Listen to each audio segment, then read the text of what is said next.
qabsoo tagadhaabe dhiigaan nutti kadhaabe takkaa gargariin cinne akaakayyoota irraa abaabayyoota irraa akkasiin fuunee finne eenyunuuf hin himne leencaree leenci dhalee abbootii qabsoo kalee osoo diinan gabbarin dhiira dhoombirii lolee jeneraalummaan galee qabsoomne wani irra qabsoomne lafateen lafa lamaan dhuftee naqanyaan lafateen nifallee lafa askee arkeen isaa lafa qabdan nuun jedhee dargacha warraa dhiggalaadma keessaa deemaa nuun jedhee kanarratti aarree qayyamnee qabsoofne.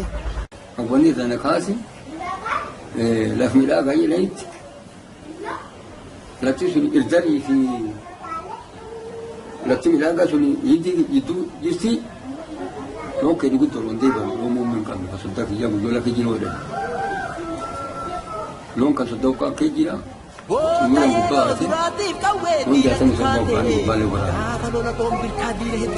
Haga isaanitti gadi ba'anii yoo ajalaa duune malee loltoota Qaanqee qabsoo Oromoo biyya keessa facaate goota dhoombirii lolee diina harku feeraate taa'ichaa dhaabii dhoorgee naannoo isaatti yaatee lafa murtooyte malee guutumattuu Arsii Baalee diidaa dhiira bilisa baate yoom kanatti dhaabate waaqo itti dhaadate lammii ufii kaafate saba ufii waamate Booranaaf Gujii wajjiin diina dura dhaabate. Bakka magaalaa Baalee keessatti magaalaa Kurkurruu jedhan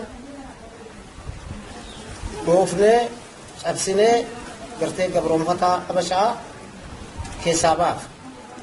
Qabatee nullee ni qasiitee himneetini kun haroorsa geennutti hiika ammalleetini haroorsa geenne asiin ammallee saganteennutti lafa qaban.